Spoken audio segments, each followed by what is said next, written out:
All right, happy people. All right, the Bucks. It is talking Buccaneers with me, Fumane Msisinyane. After Orlando Pirates have absolutely battered, wiped the floor with the great footballing side that is Venda Football Academy. And I don't care what the haters are saying out there. I'll take this win. I think don't let anyone fool you.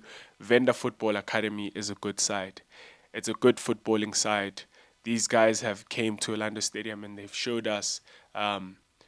Yeah, something that we didn't expect. I'll hold my hands up. I'm one of the people that maybe underestimated and didn't respect the opponents as much as I should have.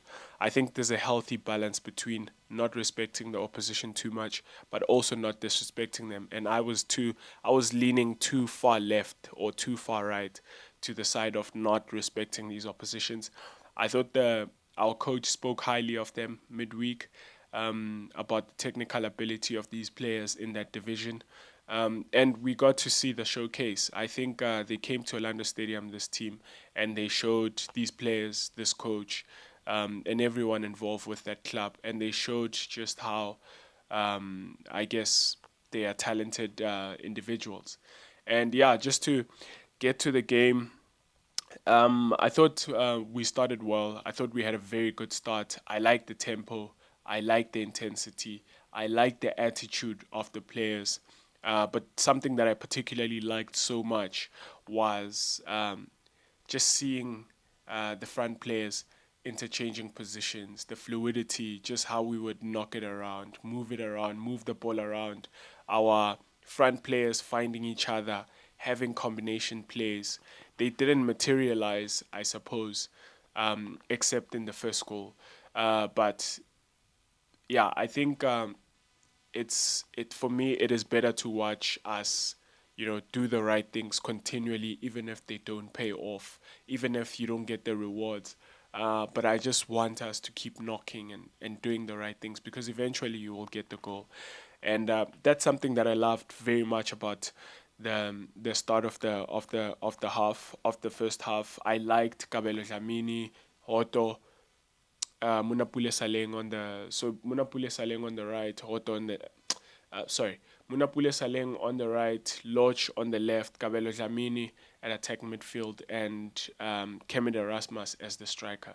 That combination of those four front players attacking, and then you had Ndlondlo who would supplement them with Tim as the only protection in midfield.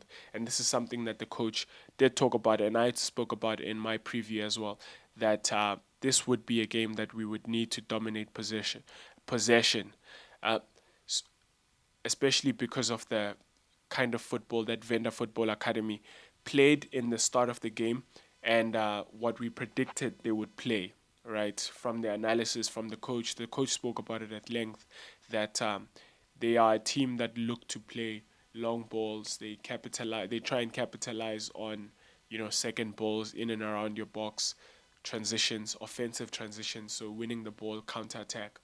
They are that sort of team and they emphasize the physicality of the game.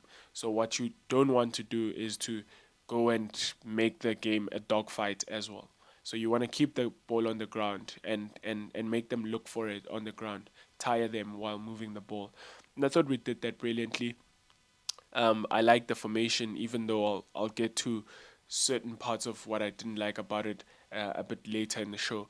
But I liked the formation. I liked the 4-3-3 with the base. I've already mentioned this. Tim as the base, and then you had Ndlondlo and Dlamini as Ndlondlo as an 8, and Dlamini maybe as a bit more further forward as a 10.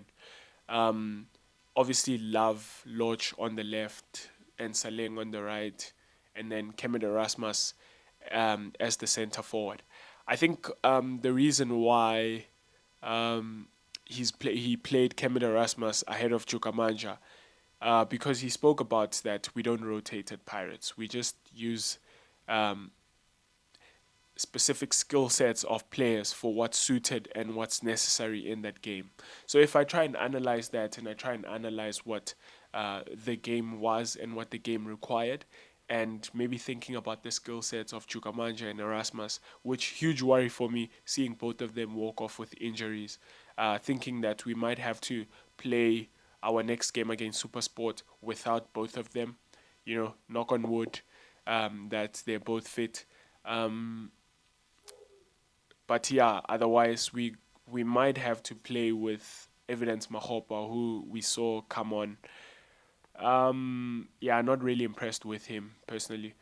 But yeah, I mean, or Maru in that position, who I still want to see a bit more from him, but not necessarily in this encounter that we're going to go into against Supersport, who are vying for that second spot as well and playing well. Um, Sad Lepasa is on the other side, banging the goals for the team that is competing for that spot with us.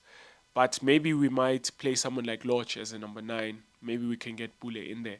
But those talks are premature from me. I'm getting ahead of myself. Uh, but yeah, I think the reason why he goes with Erasmus over Chukamanja for this one is because he suspected and predicted that the opposition will not, Venda Football Academy will not try and build up from the back. And that's true. They did not. I think when the game started, um, in the first half, when the game started, they were not looking to build up. What they were doing was playing diagonal balls to the wings, trying to escape that route, playing long balls to the wings. Um, and yeah, I guess maybe that's why he thought about, okay, if we're going to have to break them down, even though I really do think that Chukamanja is very good at linking up play and getting involved in that false 9 rule kind of play, becoming the 10 while being the 9, the 9.5.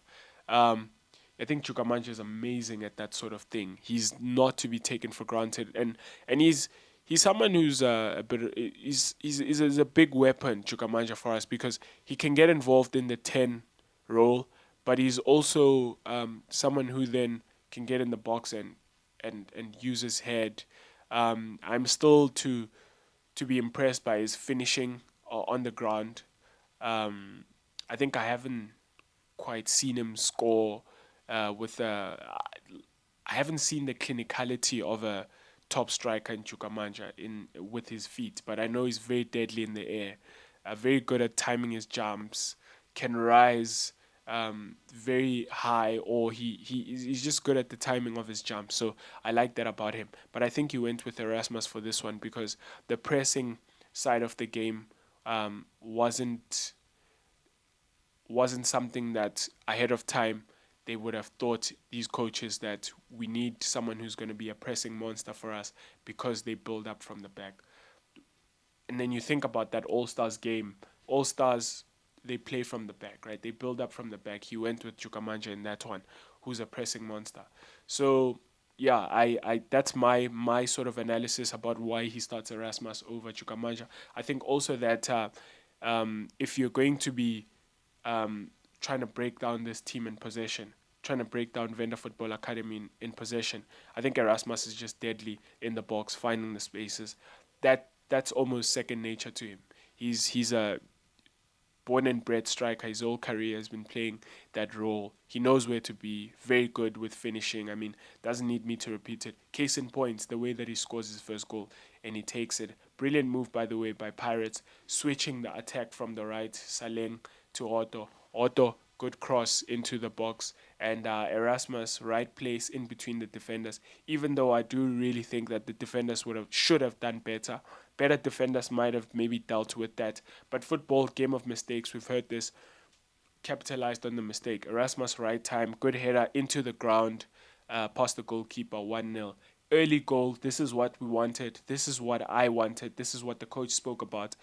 Because if you're going to come against the side that's going to sit back and be organized in a cup game where after 90 minutes the match should be decided. If it's not, it's going on to extra time and then penalties to decide the fixture on that day. Is that you want to score early, open the game so that the opposition, especially Venda Football Academy, if you go ahead as Pirates early, 20 minutes in, we go 1-0 up front. Ideal situation because then Venda Football Academy is forced to open, and then we've got the spaces in behind for what I think is our biggest threat this season anyway, is that we are more of a, I've said this already so many times and I say it all the time, that we are I do think that we try and incorporate all the phases of play, right? So I do think that we are trying or have been actually deadly in our set pieces, which is good.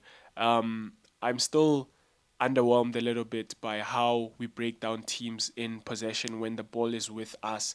When the ball is with us and the opposition is organized, can we go and break them down? That's still a question mark for me. That's something that I'm still asking the question. Um, Even in this game, you saw that, but getting ahead of myself again. But I do think if I were to characterize Pirates to a few phrases, I'd say a counter-attacking team, a very deadly counter-attacking team. I think we must be the best team, if not second best, or something like that, by just how we can destroy a team in transition. We are defending, and when we get the ball, we destroy you. That's just Pirates. That's just Pirates for me in my eyes. I think we're very good at that sort of thing, and yeah, I just liked how we scored the goal, that first goal. I liked how we switched play. Then Hotto time looks up, he sees Erasmus. We get the early goal, opens up Venda Football Academy. Right now they're trying to go out, and I was very impressed with when that started to happen, because then you saw some of the players that were not being utilized. They've got these resources, Venda Football Academy, that they were not utilizing. And the first one of which is someone I was very impressed with. He wears the number 8. His name is, well, sorry, he was the number 12. His name is Hotto Mariba, 23-year-old attack midfielder. I think he's just someone who, if you're to think about, this is the football game of your life, you get to go and show yourself. I mean, he might have, I don't know so much about it. I can hold my hands up. I don't watch so much of the NFD, but I bet some people already know about him, if he shows this kind of showing each and every single week. But if he doesn't, he made a good show for himself. If he's a fluke, if he's not real quality, which I suspect he is real quality, um, then he played really well. He might have, like, played for a big move, but he's a really good player. I think I like how dynamic he is. He's neat on the ball, very fast and intelligent as well. I thought every source of danger that came from Venda Football Academy in the first and second half was through him. I liked him. Hotato Mariba, honorable mention for him. Had a good game at Orlando Stadium in front of the Pirates fans. The other one was wearing the number 8. I called him Jaman with my friends that I was watching the game with. Midfield general Tatenda Tavengwa, or I hope I'm saying that right, Zimbabwean international, playing in that heart of midfield as the pivot. So Venda Football Academy were playing in the 4-4-2. He was the deeper of the two midfielders, almost as the pivot. Everything was going through him in their build-up phase when they started to build up. Bit of a midfield general, dictates the tempo of the game, switches the attack, so he'll collect it from the left, switch it to the right, same thing.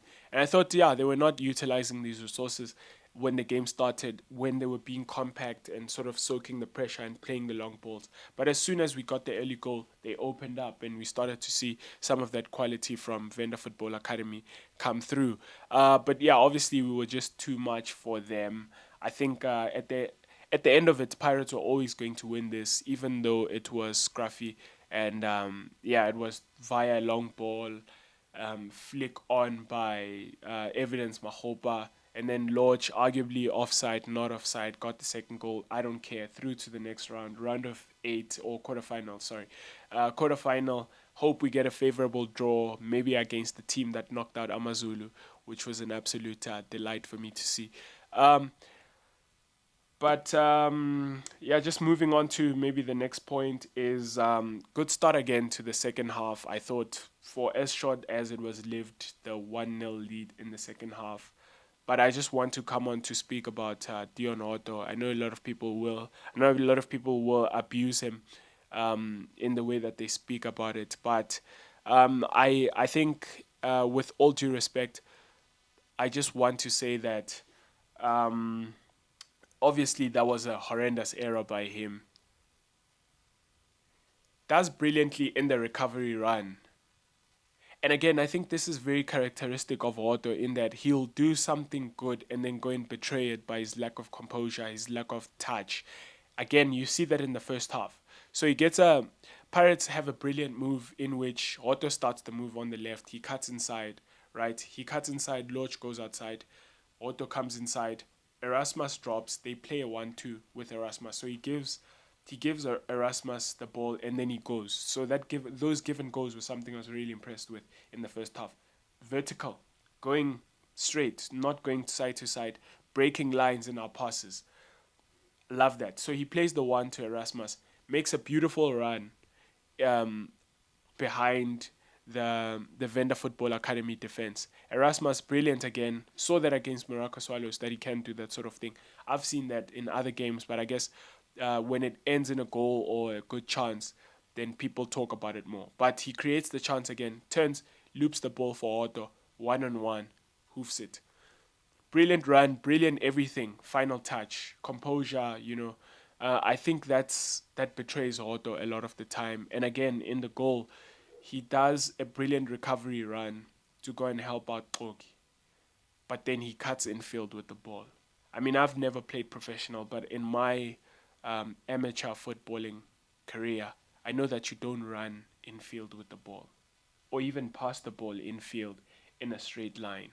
You always want to add some verticality to your passing forward. If you must hoof it outside into the stands, then do that. I think just the lack of awareness from Otto is in that situation and in other situations. And I think it's the lack of awareness. It's the one footedness that he plays with his left only. So the lack of awareness in that he's looking at the ball the whole time. He goes and he recovers it, and then he's looking down the whole time. Um, Poor touch, just heavy touch, lack of awareness, doesn't see someone coming, running in field, a lot of errors culminating into the goal. And yeah, I mean, um, terrible, terrible by Otto. Why are you running in field? I just don't understand. Why are you running in field, gifting the opposition with a goal that is so unnecessary? I think if you would have asked Venda Football Academy what they would have wanted in this game, ideal scenario is get to the 80th minute in a 0-0 or a 1-1 or whatever. Just as a draw. Get to 80th minute still in the tie, 1-1. That's what they would have wanted, and we went and presented that to them unnecessarily so. And I think, yeah, just I don't know what to say. I think already I'm struggling to comprehend why we have to play with Marco at right back and Otto at left back while Munyani is sitting on the bench. I wonder if it's a Munyani thing. And I always ask this question because I just don't get it. I wonder if Munyani is not training right. Is it really about Munyani? Is it really that us the fans, because I know a lot of fans share these sentiments, that it's just so easy. Just play Baseka Marco in his position, and then play James Munyani in his position. He's very good going forward, but today I was also impressed with how I saw him almost being disciplined in not bumming forward unnecessarily. So, James Munyani, that is. But without veering off topic, I just really just don't get why we have to play with Dion Otto at left back. I think he should play at left back actually, just further down the pecking order. With all due respect, I think he's not been playing well, and he should sit on the bench, but he doesn't. Other players sit on the bench. Guys like Fortune Makaringa, we haven't seen him in a while. We saw him today. Guys like Evidence Mahopa, I haven't seen him in a while. We saw him today. I think, you know what, I don't want to beat about the bush. I think it's a case of Otto's got a special contract at Pirates. Whether it is that he's a high earner, and so the club has decided that they're not going to put him on they're not going to pay one of the highest earners to sit on the bench, right? Whether it's that or that his agent might have negotiated for him a contract that requires that he plays most games. Because I remember when he signed for Pirates, he was highly sought after. I think Sundowns were in the mix. There was talks of him moving abroad when Bidvest was closed and these players were available, Otto being one of them, Tulani Hlajwayo. the players that we went and acquired from or as free agents from Bidviswits, right? Otto, I think, got a big contract from Pirates, and maybe that's the reason why he just has to play. I really don't understand why he's playing now at left back when we've got a left back and a right back. He's got to play, and I mean, we see these errors week in and week out. I wouldn't sit here and just bash Hotto for one error. We see this. We've seen this all season. All season he's been underwhelming, but continuing to play. And I think it doesn't make him a bad player overnight. He's shown Pirates that he's a good player. He's a good player. I can say that. I think he's a good player, just playing terribly and should sit on the bench for that. But yeah, of course, we're gonna see him again versus Super Sports. Hopefully not, but we might see him again against Super Sports. But one thing I want to talk about, which I really loved, even in Otto giving away the goal, um, is the solidarity by Pirates. I think so easy for Pirates players to be dejected and demotivated in that situation where, and with him because he made a couple of errors even after that where you could see that his head was not right and yeah needed to be substituted at that point. But I'm really impressed by the solidarity by the Pirates players. I think that comes from the leader, maybe the head coach, who will maybe inject. I mean, listening to the head coach, I really think that I like some of the things that he says. I like some of the people management skill that I see in him, and maybe he injects that sort of thing in the Pirates culture, not tolerating um, individuality, not tolerating um, professional players. Professional players acting like brats and this this unity in the squad. So I think I love the unity that Pirates have, just how they will high five him even after a mistake. I think it would have been easy for the players to turn the crowd against Otto in their body language, being dejected at him, shouting at him, and things like that. But they're always just solid and supporting him and cheering him on, even when he's making these mistakes. And I love the look of that. I think it's good for us, it's good for the club.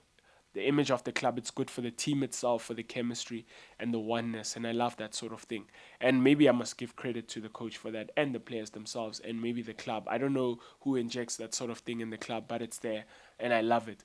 But having said that, though, having said that the players don't turn the fans against Otto, it's sad to witness if you go to the stadium because if you have been to the stadium, it's starting to get to a point where the Pirates fans are booing off Otto.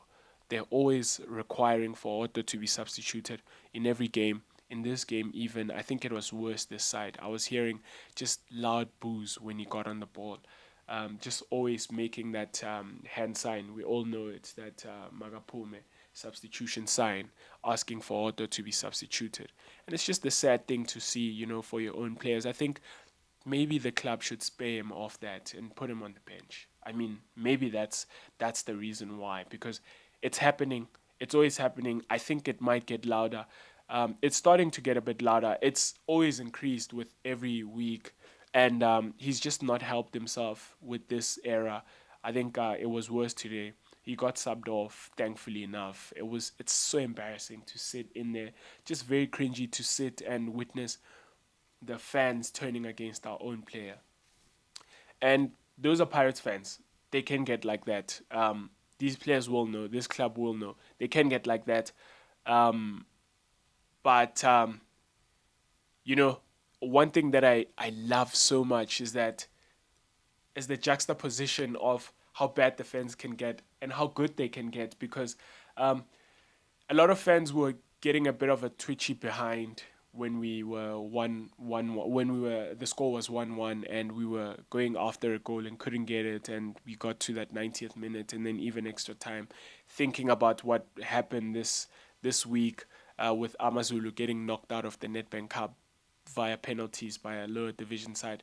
Um, I know a lot of Pirates fans were starting to get a bit of a twitchy behind, stressing. But I love the juxtaposition in how I beg your pardon, you will have seen that side of the Pirates fans, worried, concerned, stressing, frustrated, aggravated, all of those things. And then just seeing how it can all turn when Pirates scores that second goal. Beautiful, beautiful sight. If you were not there to witness it, it wasn't a full house. Not a full house, not packed Orlando Stadium. However, felt like the fans would blow the roof off just by the amount of noise that we were making. Um, Beautiful, everyone switching on their torches, lighting onto the field. Wonder if that was a cry to ESCOM, but whatever it was, beautiful sight. We've got a video talking Buccaneers. I'll post it maybe tomorrow, tomorrow Sunday, for everyone to see. Beautiful, beautiful sight by the Buccaneers. And yeah, I just love that. But what I sensed is, and maybe this is something that everyone should know um, in the club internally, is that it's palpable. The fans want this one. I think the Pirates fans have been underwhelmed by the fact that we have not been going after the league, but we want this one. It's palpable. I think you felt it. You felt it in the crowd, in the air, that as soon as we went 2-1 up, we just erupted because I think we see ourselves going all the way in this one as well. If we're not going to win that league, let's at least win the MTN 8 and the Nedbank Cup. That's going to salvage somewhat our season. And yeah, I think maybe let me end it here on that note. We want this one. We want to win it. On to the quarterfinals now. Hope we get a favorable draw. Yeah, see you later in the week. Up the Mighty Bucks. Cheers.